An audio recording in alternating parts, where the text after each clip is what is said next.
Antes de começar, quero dar 3 palavras que eu recebi. Eu quero ser bem profético hoje, bem apostólico. Hoje é dia de São José, né? É claro, tirando a parte que nós não cremos, os nomes evidenciam destinos. Nomes têm conexões proféticas. E José na Bíblia sempre é um provedor. José de Arimateia foi aquele que cuidou do corpo de Jesus. Ele cuidou do corpo de Jesus. Há pessoas aqui que foram vocacionadas para cuidar do corpo de Jesus. O corpo de Jesus é a igreja. E há muitos que foram vocacionados para ficar rico, para cuidar dos interesses do reino de Deus. José do Egito foi o homem que alimentou uma nação, alimentou o mundo inteiro. Esse é um lugar de provisão, esse é um lugar de recursos que vão alimentar nações. José das Consolações, Barnabé, foi ele que liderou Paulo, ele que discipulou Paulo logo no início. Esse é um lugar onde discípulos vão se tornar grandes, poderosos apóstolos para as nações. Aqui de São José dos Campos vão surgir grandes líderes que vão discipular nações. José, pai de Jesus, ele é o provedor, é o cuidador do Messias, é aquele que foi vocacionado para dar à família divina um amparo e uma proteção. Todo José que aparece na Bíblia é um provedor. Vocês moram em São José dos Campos, e essa terra é uma terra de provisão para as nações. Essa é uma terra onde os celeiros estão abertos para alimentar multidões lá fora. Eu estava em Israel o mês passado. Eu fui com um grupo de 17 pessoas, todos eles empreendedores, empresários, homens de negócios. Fomos recebidos por autoridades do governo, autoridades militares, empreendedores também. Fomos a conhecer um pouco do ecossistema que tem produzido aquilo que eles chamam de a nação startup. Israel hoje, afirma-se, é uma piada, existe mais startup do que padaria no Brasil. Em Israel existem mais startups do que padarias no Brasil. É um ambiente fértil para a criatividade. O Waze, o WhatsApp e tantas outras tecnologias mobile estão surgindo daquela terra que mana leite e mana mel. Eu estava falando com o porta-voz do exército israelense por 10 anos, que se tornou um amigo, e ele disse para mim: quando vocês forem falar lá no Ocidente sobre o nosso muro ocidental, não chame de muro das lamentações, porque aqui nós não temos nada para lamentar. E ele disse que a terra que mana leite e mel, o mel é feito de tâmara, e tâmara significa tamara. Tamara, mara significa amargo e tam significa fim, então é o fim do amargo. Você está prestes para entrar numa terra que mana leite e mana mel. Você está prestes a conquistar territórios que Deus tem vocacionado você. Mas onde eu quero chegar? Nós fomos até a JVP, que é uma das maiores empresas mundiais de fundo de investimentos. E nós ouvimos ali o diretor delas falando sobre os investimentos que eles têm interesse. Eles disseram para nós estamos atrás de produtos globais, não de produtos que sejam simplesmente regionais. E quando eu estava sentado ali, eu tive uma forte sensação de que eu estava num lugar sem fronteiras. O que isso significa? Isso significa que existem pessoas aqui nesse auditório que vão se tornar empresários globais, empresários para o mundo. Eu acho que essa é uma boa palavra. Eu acho que você podia estar mais empolgado hoje. Eu acho que você podia estar mais motivado com essa palavra.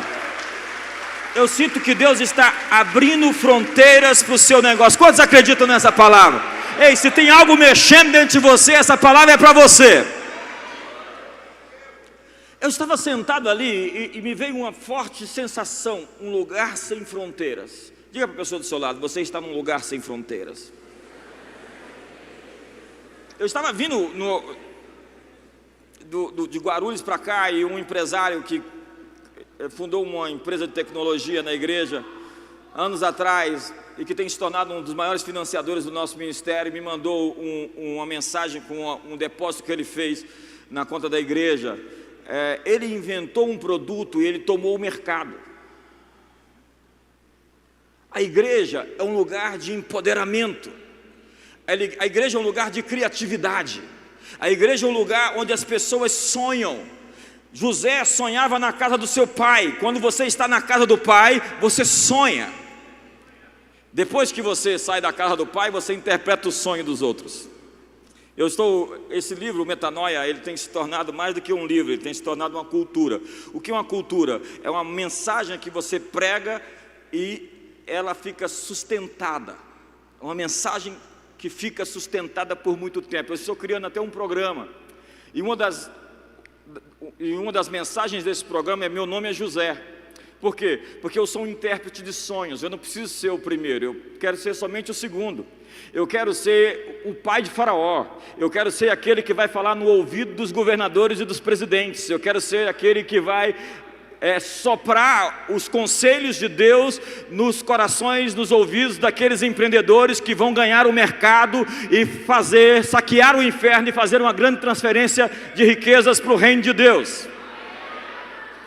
Então diga para o seu irmão: meu nome é José. Quantos são joseenses aqui? Quantos são provedores? Ei, você é um provedor. Você é um provedor. Você é um provedor. Deus te chamou para ser um provedor. Essa é uma boa palavra.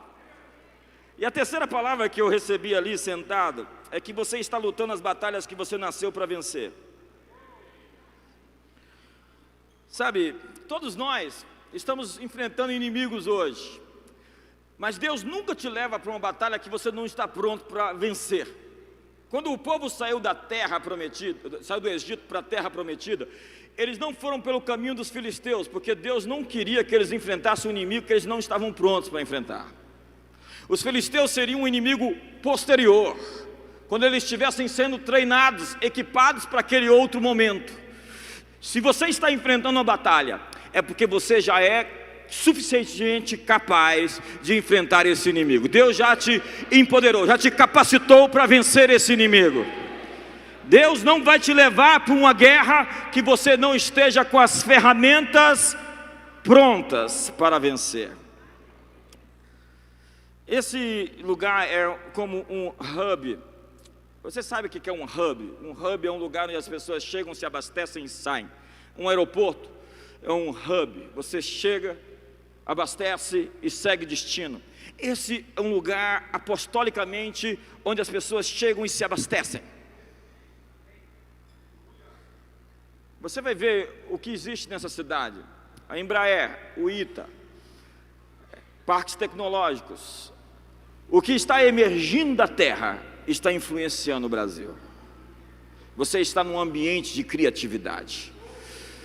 As maiores empresas que vão ser as grandes empresas daqui a 10 anos no mundo ainda nem foram fundadas. Esse é o momento onde não existem profissionais, porque não se sabe ao certo o que vai surgir. Existem 20 disrupções tecnológicas acontecendo simultaneamente, agora, nesse momento. Antes o mundo andava no passo do cavalo, na marcha do cavalo. O cavalo, quando Lutero estava na Alemanha o ano passado, então se escrevia uma carta, o tempo que o cavalo demorava para chegar até o destino era o tempo onde a informação corria. Hoje a informação corre em um clique. Nós vivemos em uma era muito impressionante, é muito empolgante estar vivo.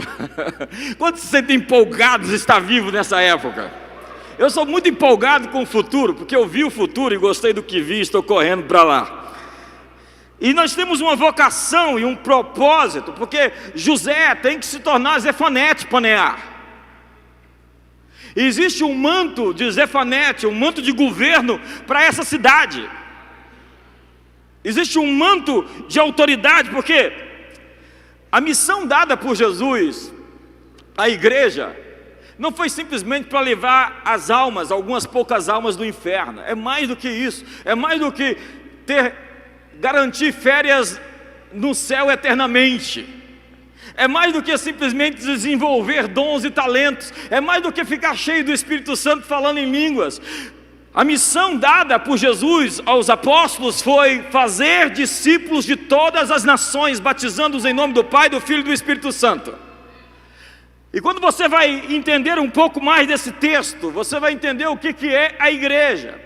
Porque a igreja não é uma palavra que foi primariamente falada por Jesus, assim que Jesus estava no primeiro século, dizendo: eu vou levantar a minha igreja.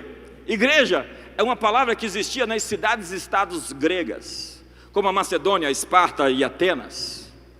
Igreja era um conselho, igreja era uma câmara legislativa, de pessoas em cidades que tomavam decisões. Nas duas citações de Jesus, em Mateus 16 e Mateus 18, ele está dizendo: eu vou estabelecer a minha igreja, o que eles ligarem na terra será ligado nos céus, o que eles decidirem, eu vou decidir. A igreja, então, é o parlamento de Deus na terra.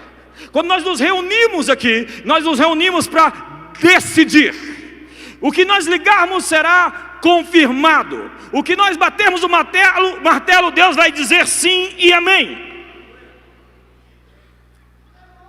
Nós somos uma espécie de governo, uma força em movimento a fim de transformar o sistema. O texto que eu quero começar pregando hoje está em Mateus 28, verso 18. Ide por todo o mundo, fazei discípulos de todas as nações, batizando-os em nome do Pai, do Filho e do Espírito Santo, e eis que estou convosco todos os dias, até a consumação dos séculos. Batizar é mais do que imergir em água, é imergir em valores, em ensinamentos. Entenda que o reino de Deus é feito de valores. O reino de Deus é justiça, paz e alegria. Se disserem que ele está ali ou acolá, não crê, ele está no meio de vocês. Ele consiste em um ambiente, em uma atmosfera. Uma atmosfera. Batizar é mergulhar em algo, e nesse caso é imergir nações em valores, é imergir nações em ensino. E a Bíblia diz: como as águas cobrem o mar, assim eu encherei a terra do conhecimento da minha glória. Deus quer batizar o planeta Terra com a sua glória.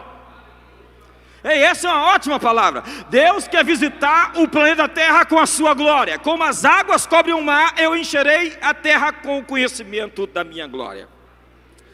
Em seu primeiro uso secular, a palavra batizar significava colocar algo dentro do vinagre.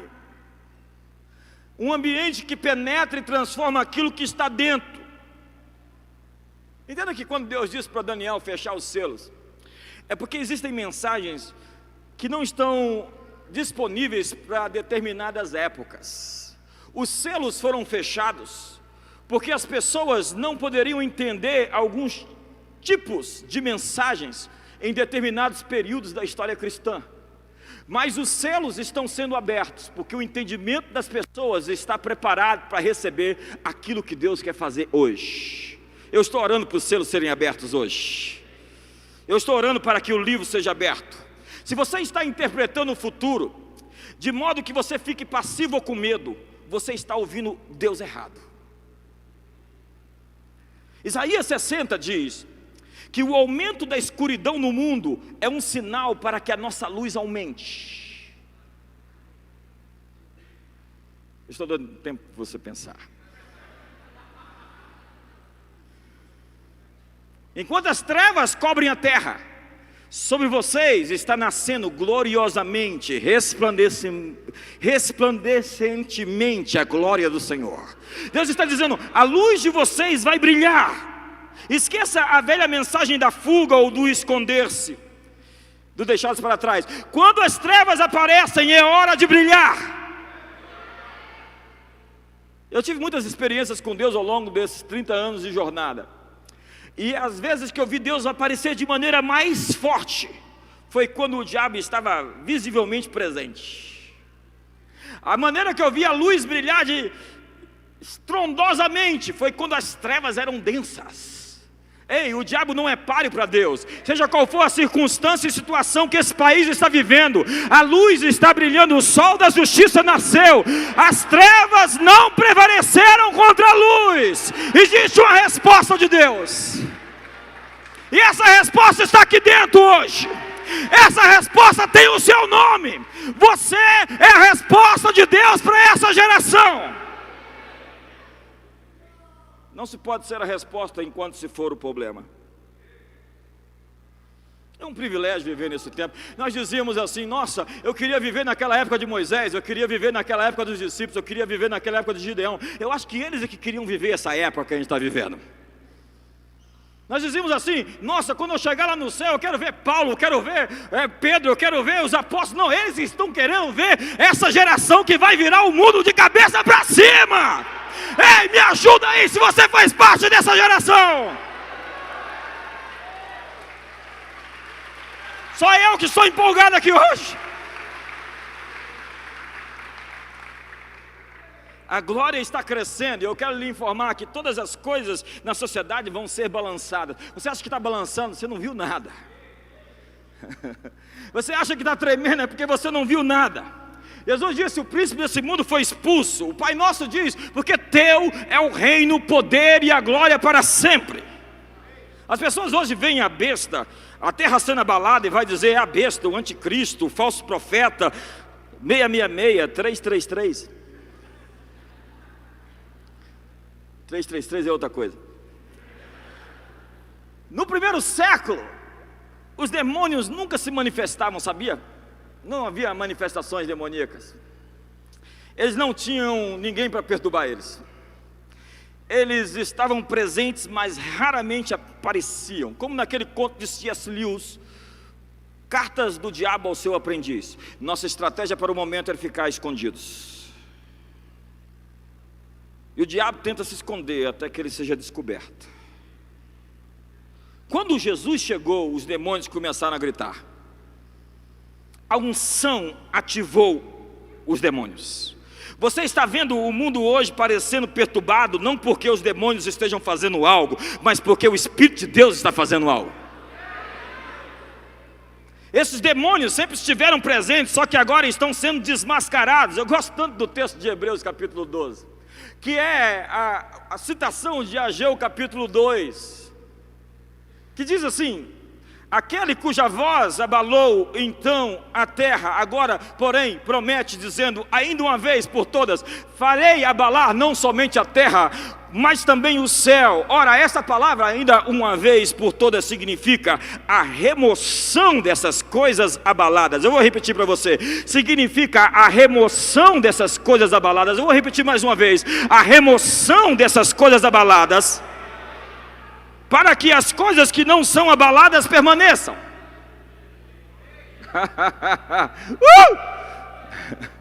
Eu acho que o diabo está endemoniado essa noite. Por isso, recebendo nós um reino inabalável, retenhamos a graça pela qual sirvamos a Deus de modo agradável, com reverência e santo temor, porque o nosso Deus é um fogo consumidor. Os céus estão agitados, porque as hostes espirituais da maldade dos lugares celestiais estão sendo sacudidas. Existe uma batalha de deslocamento acontecendo, uma mudança geográfica de posições. Hebreus 12, 26 diz: ainda uma vez por todas significa remoção. Diga comigo: remoção. Remoção das coisas abaladas, para que somente as coisas inabaláveis permaneçam. O que eu estou anunciando a minha vida inteira é que o reino da era por vir está se sobrepondo à era presente. Quando nós oramos: venha o teu reino, nós estamos dizendo que algo está mudando. Abalos são a manifestação da promessa, são dores de nascimento. Foi prometido guerras, rumores de guerra, fomes, pestes, terremotos, porque algo está para nascer. São as dores de nascimento, são as dores de parto. Principados e poderes estão sendo expulsos, mas a saída nunca é educada. Quando já viram um demônio saindo assim? Por favor, seu Zé Pilintras, saia dele.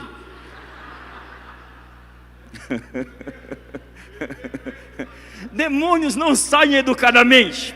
Eles berram, eles fazem barulho. E o que nós estamos vendo é a manifestação no mundo e os tremores, os abalos nesse planeta. É alguém que está de saída. Eu acho que você não entendeu nada. Os demônios chegam para Jesus e dizem assim: viesse nos atormentar antes do tempo. O que os demônios todos sabem? Que eles têm um tempo. Eles sabem que eles têm um tempo. Aí da terra, aí do mar, porque o diabo sabe que seu tempo finda. E quando todas essas coisas começarem a acontecer, levantai as vossas cabeças. Para de olhar para essas coisas. Levante as suas cabeças e olhe para um reino inabalável. Bramonações, reinos se abalam, ele faz tremer a terra, mas há um rio cujas correntes alegram a cidade de Deus. Deus está no meio dela, jamais será abalada. Deus a alegrará desde o nascer do dia. Há um dia nascendo, um dia perfeito, e a vereda do justo é como a luz da aurora que vai brilhando mais e mais até ser dia perfeito. Olha para minhas fotos de 5 anos atrás, eu falo: cara, você melhorou, hein? Minha esposa, ela casou comigo casou comigo com muita fé. Eu não acredito. Quantos olham para as suas fotos e falam: nossa, eu melhorei? Tomara, irmão, tomara. Por quê? Porque hoje eu estou melhor do que ontem. Porque esse ano eu sou uma pessoa melhor do que eu fui o ano passado. E o ano que vem você é uma pessoa melhor do que eu sou hoje. Porque nós vamos sendo transformados de glória em glória, como no espelho, pela imagem do Senhor. Nós estamos em ascensão, estamos em crescimento, estamos prosperando. Olhe para a igreja, o que a igreja era há 30 anos atrás. Aquele bando de gentinha com a cabecinha de alfinete, pensando coisas... Olhe 20 anos atrás quem você era. Olha o que a igreja foi. E olha o que a igreja se tornou. Projete 20 anos à frente e pense o que a igreja será daqui a pouco. Quem é essa? Formosa como a lua, resplandecente como o sol, formidável como um exército em bandeiras. Tire os olhos dos abalos. Para de prestar atenção nas manifestações. Olhe para um reino inabalável. Porque o abalo não é um problema, é uma solução. O caos está trazendo um novo elemento. Quando as muralhas de Jericó caem, é hora do despojo. Tronos e domínios estão sendo abalados. Paulo diz que ele expôs os principados e potestades na cruz, a vergonha, ao desprezo e a ignomínia. Sabe, o abalo é um sinal de que o inimigo está sendo derrubado. Jesus disse: eu vi a Satanás caindo do céu como um raio. E eis que vos dei autoridade para pisar sobre serpentes e escorpiões e sobre todo o poder do inimigo, e nada absolutamente vos causará dano. Mas tem crente que crê mais no diabo do que crê em Deus. O inimigo está operando, e aí? O inimigo está furioso. Você não precisa de nenhum profeta dizer para você que você vai passar por um estreito, porque você já escolheu o caminho estreito.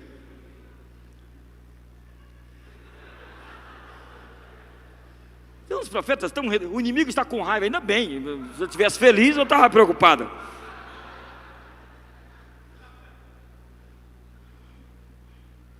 Tem uns profetas que não leram a Bíblia.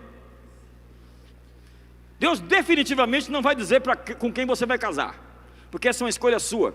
Porque Deus uma vez escolheu Adão para Eva e Eva para Adão, e no primeiro problema que teve, Adão olhou para Eva e disse: foi a mulher que o Senhor escolheu e me deu.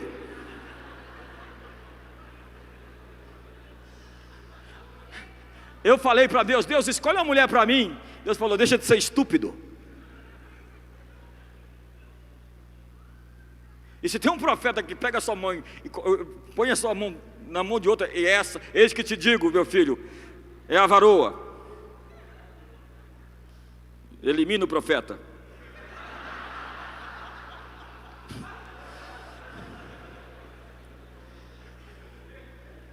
O Salmo 2 é o Salmo da ressurreição. Veja a conversa do pai com o filho. A herança dele é as nações. Pede-me, te darei as nações por herança. O que Jesus quer? As nações. É isso que está no coração de Jesus. Nações. Deus está levantando uma igreja que ama nações. Uma noiva que ama o que o noivo ama. Nações. Mas o que isso tem a ver comigo? A Bíblia diz: assenta-te à minha direita até que eu ponha os teus inimigos por estrado dos teus pés.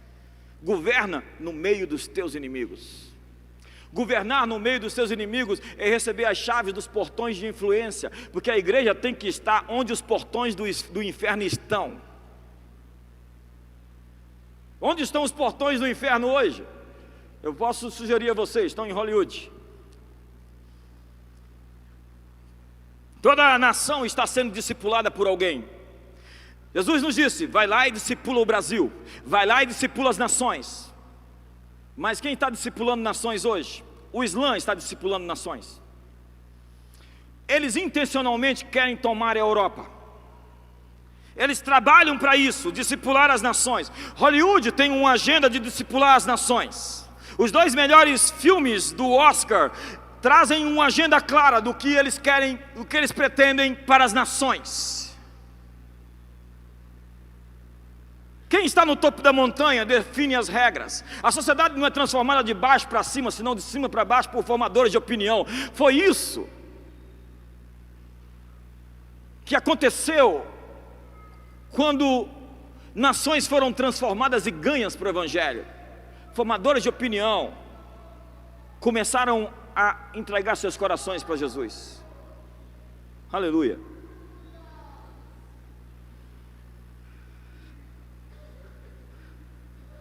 Apenas 120 produtores de Hollywood hoje definem que filmes vão ser produzidos. Apenas 15 bancos financiam esses filmes. Uma elite controla o topo e deseja nos dizer no que acreditar. 3% ditando sobre 97% de pessoas. Nas cidades romanas antigas haviam as acrópolis, metrópolis e necrópolis. As acrópolis eram os lugares onde os reis e os deuses moravam. A metrópole onde os mortais moravam. E a necrópole onde os mortos moravam. Hoje, da mesma forma, existe uma elite progressista que quer ditar o que é a verdade. Entenda que a verdade, no pós-modernismo, é uma convenção social. Nós vamos nos decidir aqui, vamos nos reunir e nós vamos decidir, por exemplo, o que é uma família. Uma família pode ser um homem e um poste, uma mulher e uma pedra, 2 cabras e uma jumenta. Quem ganhar a batalha cultural vai definir o que é a verdade. Jesus disse: vocês orem para que a terra seja como o céu. A estratégia do inimigo é tornar a terra como o inferno.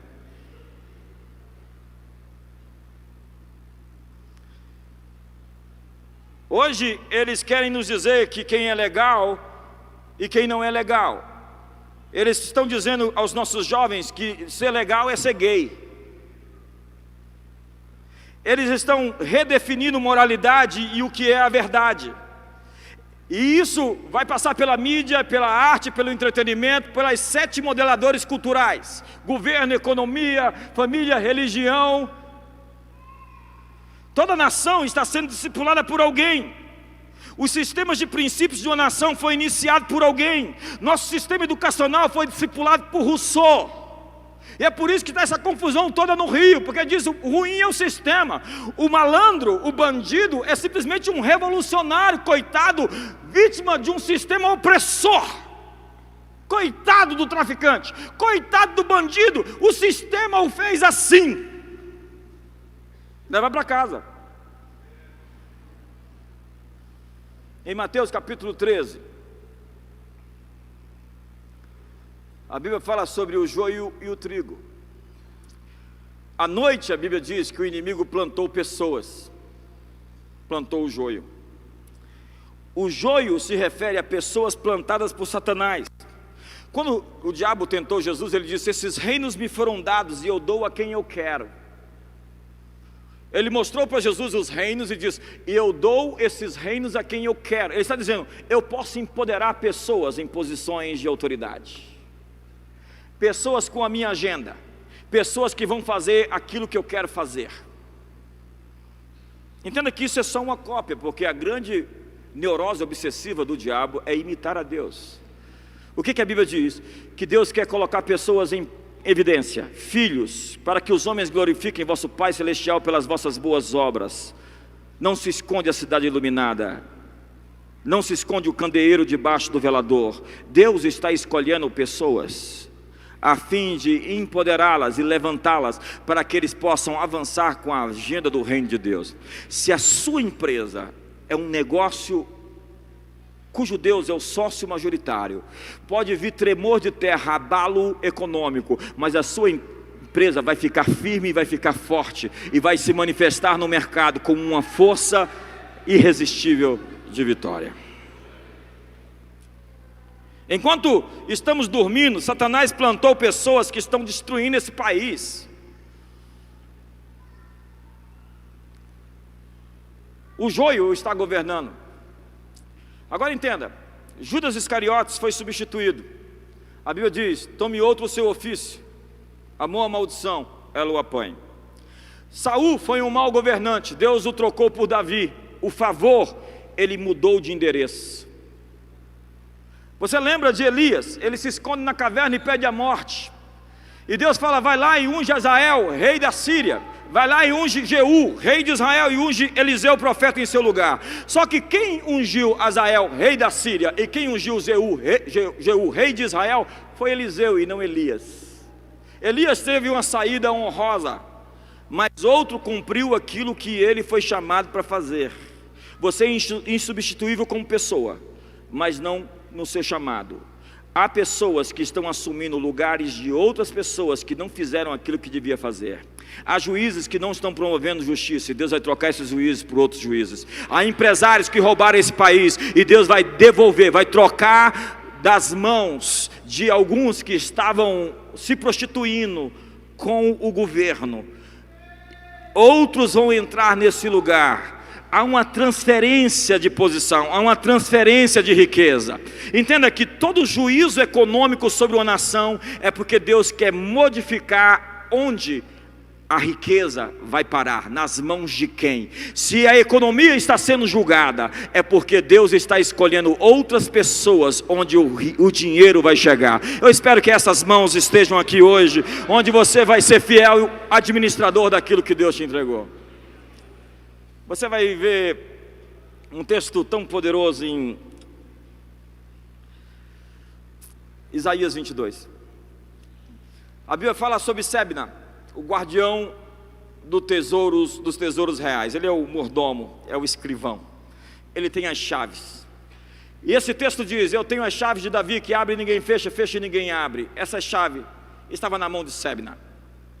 Sebna foi um sujeito infiel, e Deus diz: eu vou te trocar, eu vou te tirar e vou colocar no teu lugar Eliaquim. Esse vai ser um pai para os moradores de Jerusalém. Senhoras e senhores, eu vim aqui anunciar para vocês que Deus está fazendo uma troca de cadeiras nessa nação. O nosso problema é que a gente pensa a curto prazo, mas nos próximos 10, 20, 30 anos, há algo que Deus está movendo nessa nação. A redenção demora a acontecer, mas esse país está sendo visitado por um espírito de justiça, um espírito de retidão. Alguns estão tramando e pensando mal, e a Bíblia diz: os reis e os príncipes estão tramando contra o Senhor, o seu ungido, e Deus está rindo. Deus está zombando deles, porque antes que o jogo cósmico começasse, Deus já tinha um checkmate preparado para o diabo.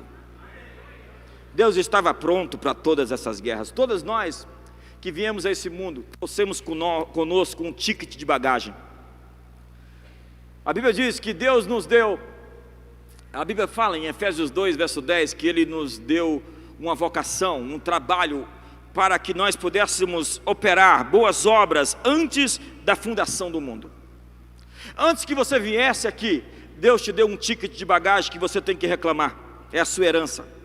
Paulo, falando aos crentes de Éfeso, ele diz: eu oro para que vocês tenham o espírito de sabedoria e revelação no pleno conhecimento de Deus, iluminados os olhos dos vossos corações, para que vocês saibam qual é a esperança do vosso chamamento, a riqueza da glória da vossa herança e a suprema grandeza do seu poder, que Ele operou ao ressuscitar Jesus Cristo dentre os mortos. Ele está dizendo que todos nós chegamos aqui com uma herança. Nós temos uma vocação e nós temos um propósito, nós temos um chamado. E muitos de nós estamos falhando. Quantos de vocês já chegaram no aeroporto, embarcaram a bagagem e chegaram no seu destino e deixaram a bagagem no aeroporto? Muitos de nós não estamos reclamando aquilo que é nosso, a nossa posição, a nossa herança, porque acredite, Deus está trocando, está pegando o chamado de quem foi infiel e está entregando a pessoas que vão ser fiéis. Deus está escolhendo uma geração de Eliaquins, que vão ser pais, e não simplesmente pessoas gananciosas que querem ganhar dinheiro e usurpar o poder. Pessoas que vão cuidar umas das outras como uma família, pessoas que vão cuidar da cidade como uma família, pessoas que vão cuidar do Brasil como uma família. Em Daniel capítulo 9, a Bíblia fala que Daniel estava em um propósito de oração, movendo os céus. E a Bíblia fala que o anjo apareceu para ele e disse: desde o primeiro dia em que aplicaste o teu coração para buscar a Deus, foram ouvidas as tuas palavras. Quando nós levamos Deus a sério, Deus nos leva a sério.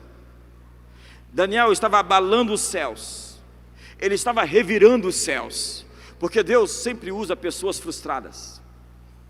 Os que abalam os céus são pessoas que não aceitam o status quo, são pessoas que se importam quando uma criança está na rua, sem pai, sem teto, sem rumo, sem destino, que se importam quando os corruptos governam a nação, se importam quando os políticos legislam em causa própria ou quando os juízes não julgam retamente, se importam quando o adversário chega insultando os exércitos do Deus vivo. Deus usou Davi porque Davi se importava. Davi viu Golias e disse: não pode ser assim. Gideão estava insatisfeito e Deus o achou, porque Deus está procurando pessoas insatisfeitas. O poder de Gideão era o poder da sua insatisfação, da sua frustração. Você só se coloca como um libertador se você se importa. Olhe para Davi, ele pergunta: como isso pode estar acontecendo? Quem é esse incircunciso? Todo mundo via Golias como um gigante, um oponente poderoso. Davi o via como alguém sem aliança com Deus. Seu chamado é para desafiar o status quo. A frustração é uma coisa boa. Neemias estava frustrado, ele estava incomodado como as coisas estavam. Foi da sua dor que saiu o pedido para construir o muro de Jerusalém. Amigos, o que te incomoda? O que te frustra? O que te deixa nervoso? O que te deixa irado? O que você ama? O que você odeia? Isso resume muito bem o que você foi chamado para fazer. Deus fala: Gideão, você achou um problema, o problema é seu. Lá na comunidade das nações, quando alguém chega com um problema, eu falo: é seu. Se você achou um problema na igreja, o problema é seu. Se você encontrou alguma coisa, resolva. Gideão, você está frustrado, vai. Ele reclama, mas Deus desconversa. O foco não está nos midianitas, está em Gideão ir. Deus não faz nada quando Golias está ofendendo os exércitos de Israel. A resposta vem de um sentimento de zelo criado no interior de um rapaz cheio de zelo e dizendo: não pode ser desse jeito. Luther King disse: não pode ser assim. Todo homem que Deus já usou debaixo desse céu era uma pessoa frustrada e insatisfeita, porque a sua dor é a sua motivação para mudar. No caso de Neemias, a resposta vem na insatisfação no coração de um homem de saber da destruição da sua cidade natal. Ele diz: não pode, Jerusalém está queimada, seus muros destruídos. Sua infelicidade é o combustível para a mudança. Eu vim aqui para lhe perguntar: você se importa? Não é somente querer ter um bom negócio, é querer ter um negócio que vai mudar o mundo. É querer ter um negócio que vai alimentar as multidões. Jesus disse para os discípulos: ei, e com isso eu termino. Quando eu falo lá na igreja, com isso eu termino, todo mundo fala assim: ah.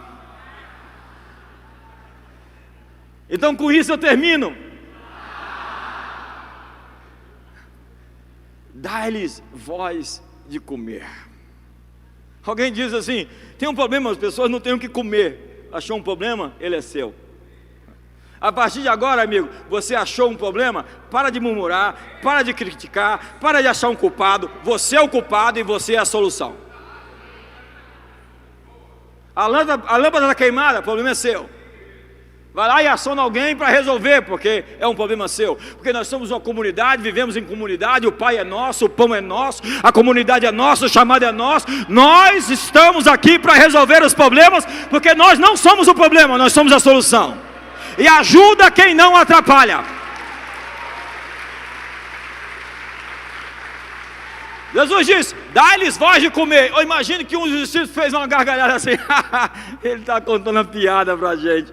Não tem aqui padaria. Onde nós vamos achar tanto pão para tanta gente? Jesus é engraçado. Jesus estava falando sério. Ele pegou 5 pães, o lanche do menino, 2 peixes, entregou nas mãos dos discípulos, e os discípulos distribuíram para a multidão, e eles foram alimentados. Eles alimentaram as multidões. Jesus estava falando sério: dá-lhes voz de comer com o que você tem, com 5 pães e 2 peixes, com a sua empresa, com o seu negócio. É isso que Deus vai usar para alimentar o Brasil, para alimentar as nações, para ser um provedor para o mundo, um Zefanete Paneá. Eu sinto que o manto de José está aqui, o manto de alimentar as nações está nesse lugar. Você tem uma empresa global, você tem um produto global. Não, não tenho, então vai ter. Você vai ter uma ideia, você vai ter um sonho, você vai ter uma visão, você vai ter uma palavra profética. Deus vai te inspirar, Deus vai te dar plantas. Por que é o ministério apostólico? É aquele que sobe em cima do monte como Moisés e vê o modelo. Isso é o apostólico, é ver o modelo do céu e trazê-lo para a terra. Moisés sobe no monte, vê o modelo e o reproduz na terra. Isso é ser apostólico. Existem soluções para o mundo, nós só precisamos achá-las. Existem tesouros encobertos e riquezas escondidas no microchip, dentro do silício, da areia. Existem tesouros. As pessoas falam da guerra da água. Ei, amigo, desculpe, não vai acontecer. As pessoas estão dessalinizando água com um preço muito mais barato, e elas estão purificando água hoje. Eu estava lá em Israel, eles exportam água, e o rio deles é um córrego. Não é o Amazonas, não é o Solimões, eles não têm água, mas eles exportam água, porque eles aproveitam 85% de toda a água que eles usam. O segundo país é a Espanha com 21%, e o terceiro é os Estados Unidos com 19%, eles reaproveitam 85%.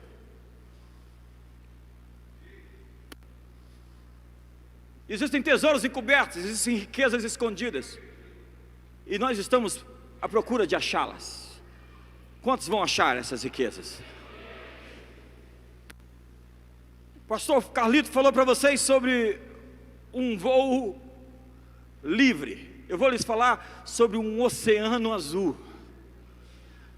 O oceano vermelho é o oceano cheio de tubarão. O oceano azul é o oceano onde você reina, você é o rei. Deus tem um mercado para você, em que você vai potencializar a sua empresa e você vai se tornar forte. Governa no meio dos seus inimigos. Deus está fazendo você mais forte do que os seus inimigos. Existe algo, uma ideia, um insight, existe um princípio, existe algo que está vindo para fora. E eu vou terminar, e quando eu falo que vou terminar, sempre sobe o tecladista. Vai dar um som assim, um clima, né? Precisa de um clima. Um clima. Cadê o tecladista? Obrigado. O que seria de mim sem você? Oh, obrigado. É uma brincadeira. Gente, Deus está querendo fazer algo. E a resposta de Deus está na igreja. Nós somos o governo. Nós somos o seu parlamento. Nós somos aqueles que vão se reunir. Agora, uma irmã entrou em coma. Ela teve eclâmpsia no parto e entrou em coma. Foi para o hospital, os médicos disseram, olha, tipo, acabou, não tem jeito. Eu liguei para os campos, falei para os pastores dos campos, falei, olha, nós vamos tirar essa menina da UTI. Prepara para a missão, a gente tira qualquer pessoa da UTI, 99% a gente tira. Ela apareceu agora com a foto do meu livro, lendo meu livro agora esses dias. E já recebeu alta da UTI. Porque isso é igreja. É claro, às vezes Deus fala, é meu propósito levar e eu vou levar e Deus sabe por quê. Mas a nossa experiência aqui de 100 vezes, 99 a gente vira. Porque nós somos igreja. Nós temos a senha do céu, o nome Jesus. Nós podemos acessar a nuvem. A nuvem. Quantos tem uma nuvem aqui? E nessa nuvem estão todos os tesouros e riquezas. Quantos sabem que toda verdade é paralela? Existem na nuvem tesouros e riquezas que você pode acessar.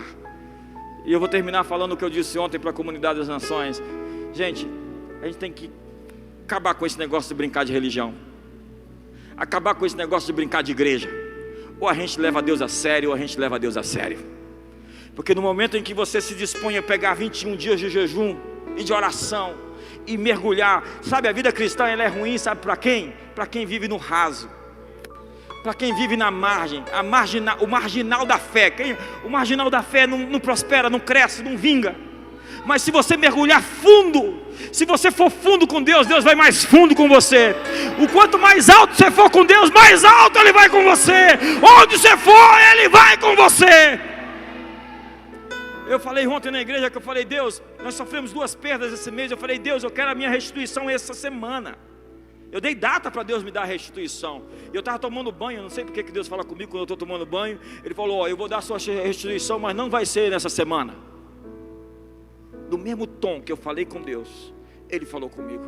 Porque Deus sempre me responde, e responde você no tom da sua fé, no tom da sua ousadia, no tom do seu clamor, no tom do seu compromisso, no tom da sua profundidade. Ser profundo com Deus é ver um Deus profundo agindo em seu favor. Está na hora de parar de brincar de religião, de brincar de igreja. Está na hora de levar Deus a sério. Porque Deus vai nos levar a sério quando a gente acorda de madrugada e põe o joelho no chão e diz, Deus, não pode ser assim. Eu não posso viver pagando juros, Senhor, quando a Tua promessa diz que eu vou emprestar e não vou tomar emprestado. Eu não posso ter filhos perdidos e largados, quando a Bíblia diz que bendito é o fruto do meu ventre. Eu não posso, Senhor, ser amaldiçoado, quando a Tua palavra diz que eu sou bendito no campo, na cidade, bendito ao entrar, bendito ao sair. Quando a Tua promessa é para mim, de que eu serei honrado e serei bem sucedido.